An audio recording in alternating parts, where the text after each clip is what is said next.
बहुत स्वागत है आपका। मैं हूं आपके साथ नेहा दुबे। बीजेपी के 400 पार के नारे के सामने देश की मुख्य विपक्षी पार्टी भी कांग्रेस ने अपनी कमर कस ली है।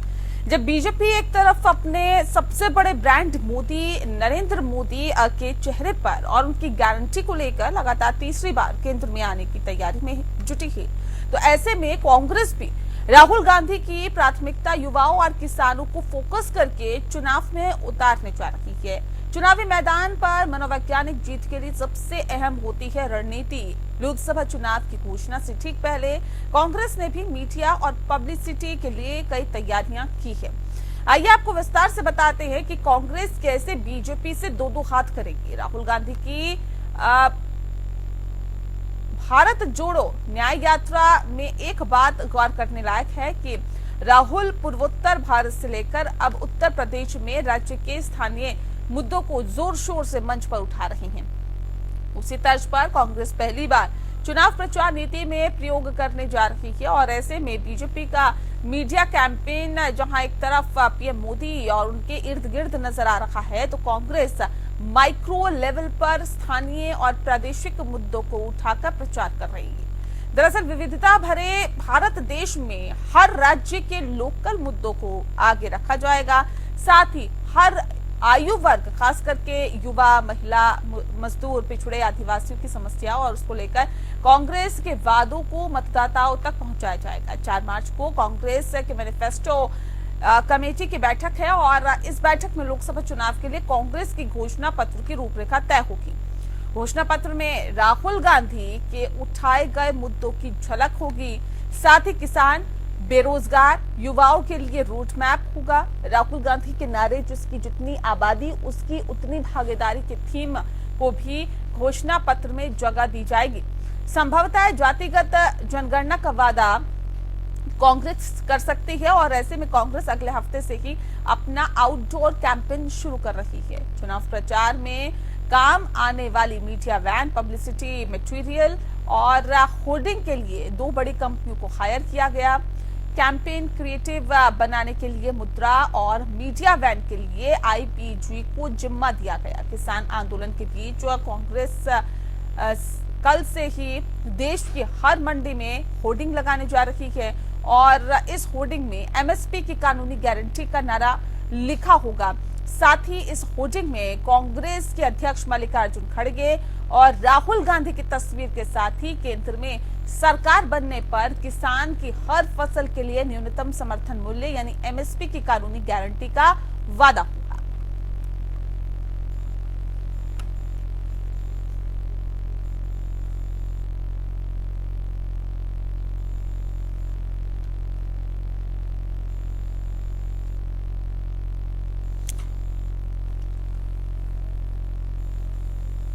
और चलिए इस विषय पे आज हम तफसील से चर्चा करेंगे। खास मेहमान हमारे साथ मौजूद है, उनसे आपका परिचय करा देते हैं। इस वक्त हमारे साथ निरंजन पोदार जी हैं, राजनीतिक विश्लेषक हैं। निरंजन जी, बहुत स्वागत है आपका।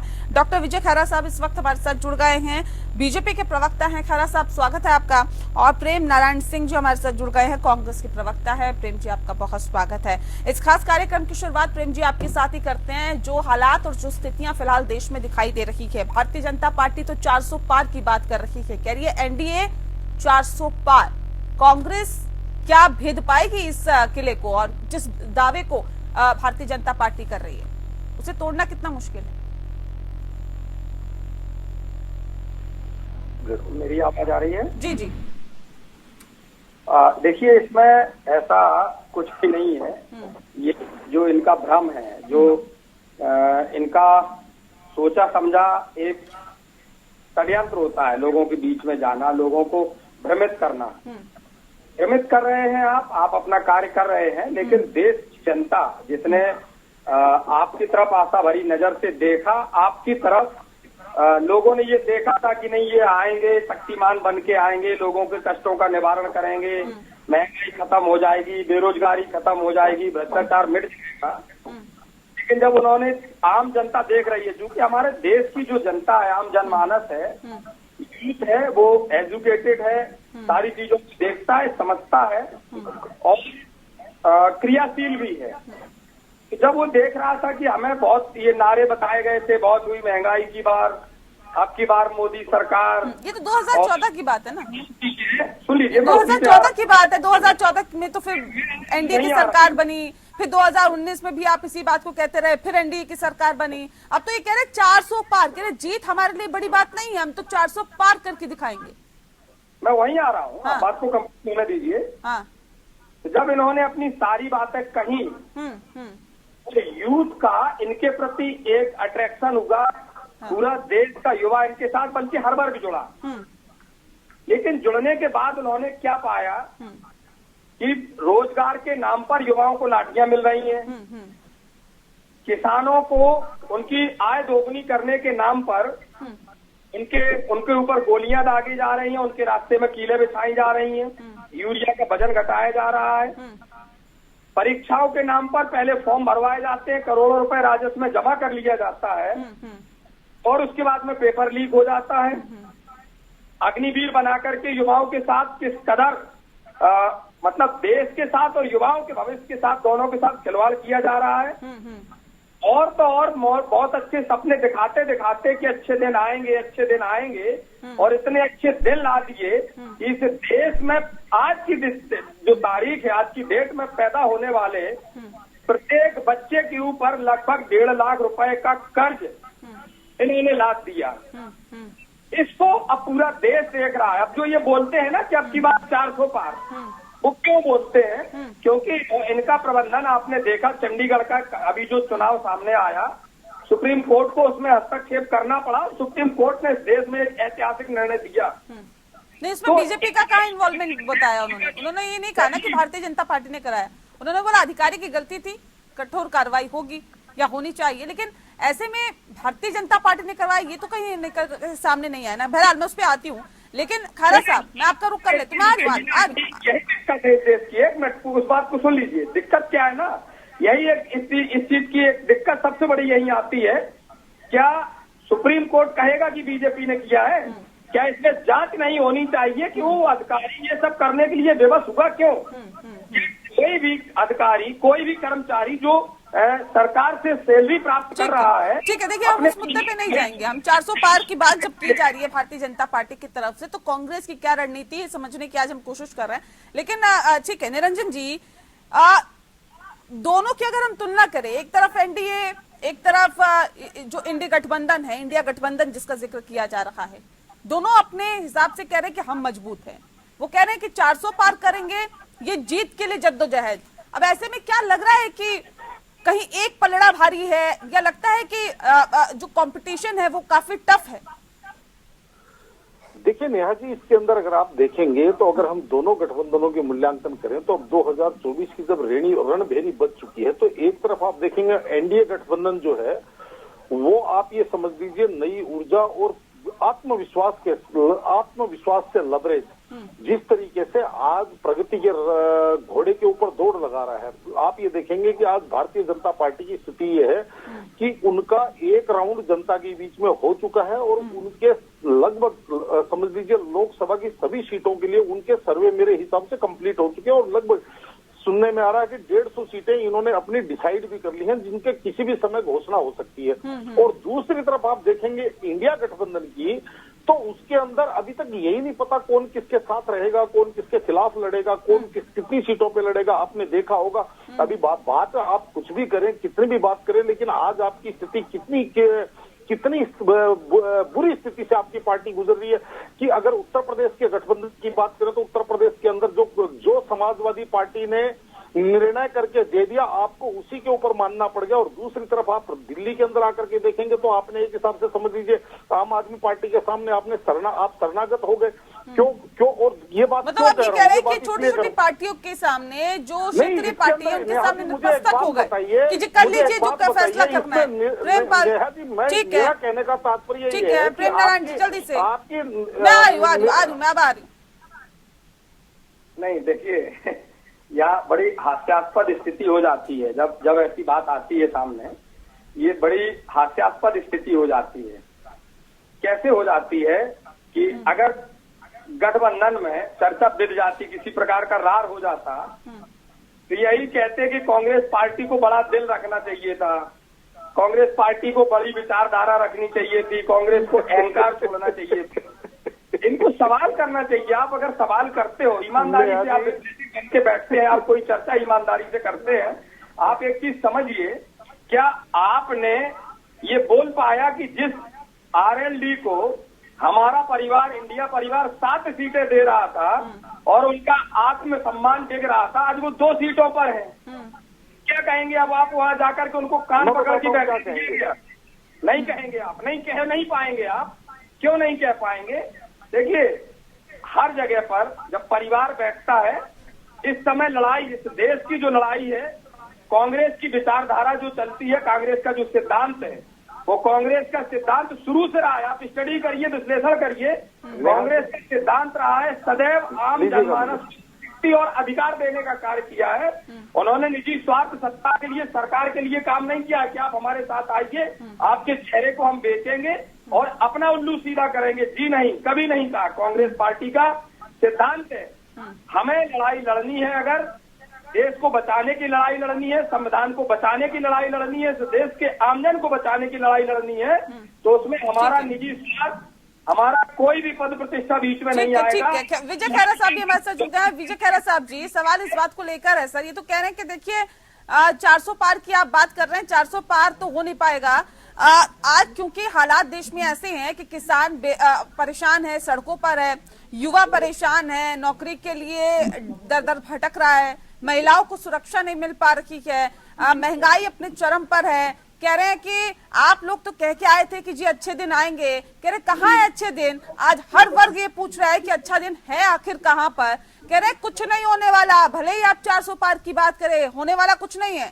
खैरा साहब, देखिए, नेता लोग क्या कह रहे हैं वो बिल्कुल सही नहीं होता है, जनता क्या कह रही है वो सही होता है। विश्वास उस पर करना चाहिए, जनता क्या कह रही, जनता ने क्या कहा, किया, मध्य प्रदेश में क्या कहा, जनता ने राजस्थान में क्या कहा, क्या किया, जनता ने द्वारा उत्तर प्रदेश में क्या किया, द्वारा मोदी जी को फिर जिताया, जनता ने तेलंगाना में क्या कहा, जनता ने हिमाचल प्रदेश में क्या कहा, जनता ने कर्नाटक में क्या कहा, ये भी तो हमें देखना चाहिए ना खैरा साहब, वहाँ पे भी तो जनता ही है।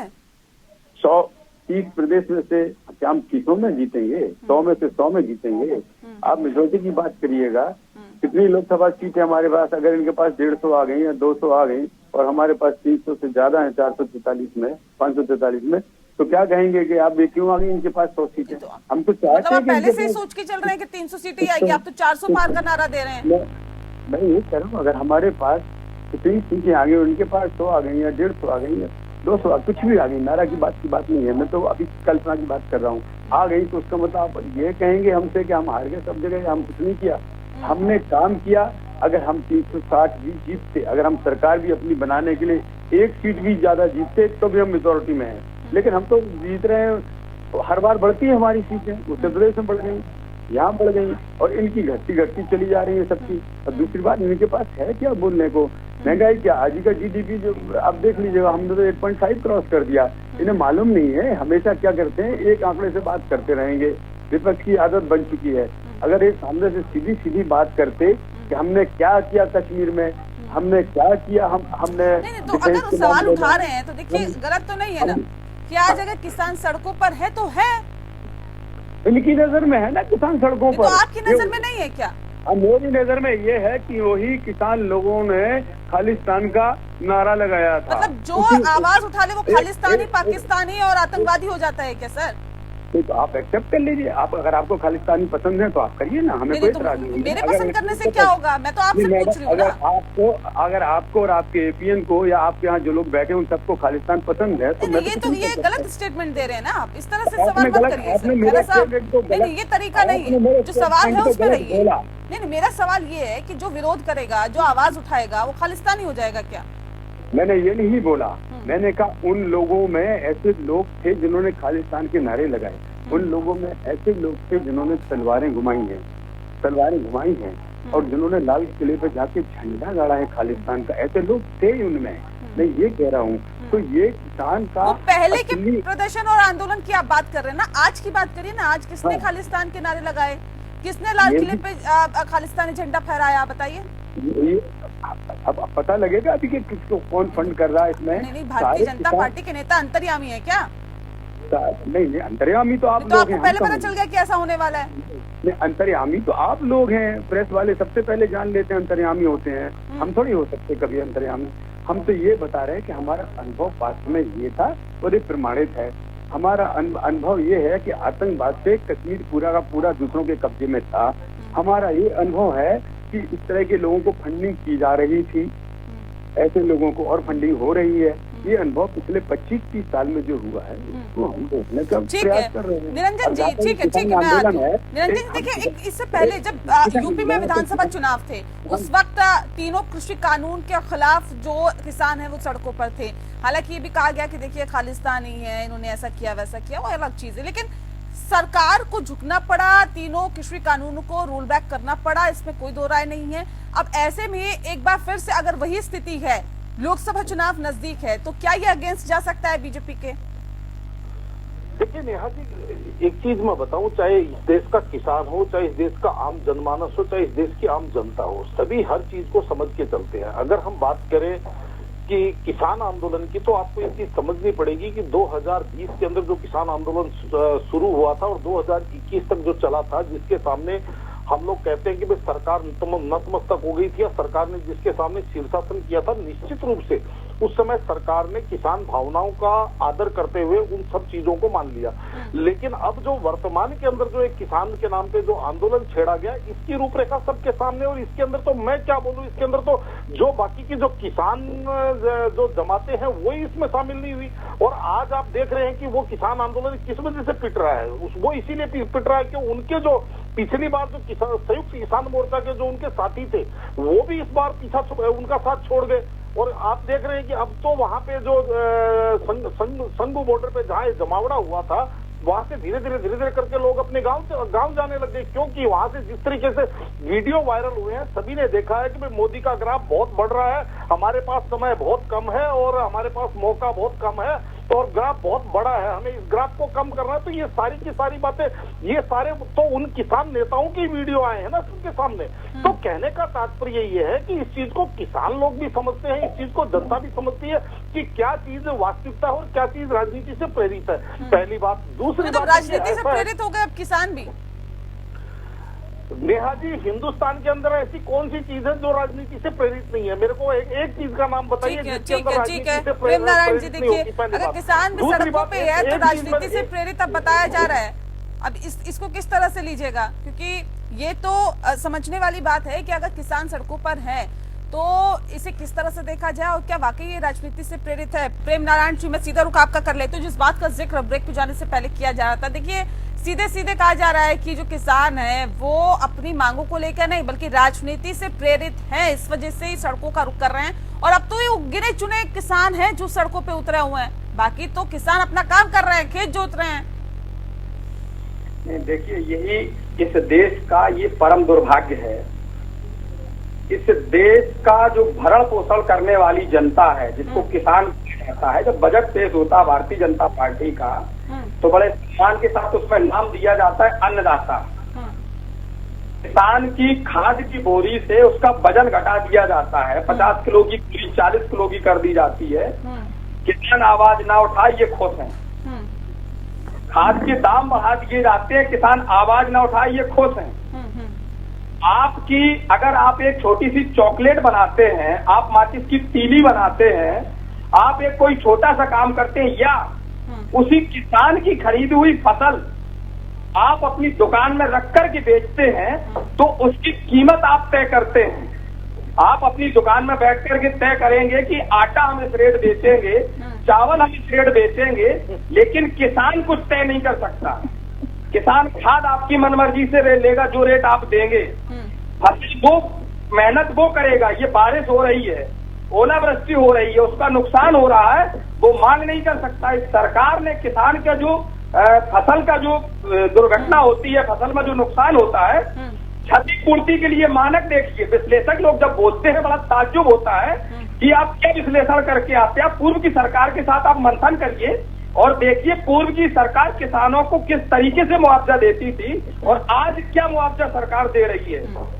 किसान मतलब आवाज ना उठाए, आप उसको दबाते चले जाइए, गिराते चले जाइए, आप सदन में बैठेंगे। पहले किसानों के अच्छे दिन थे क्या, बताइए ना। नियम पहले किसानों के अच्छे दिन थे क्या प्रेम नारायण जी?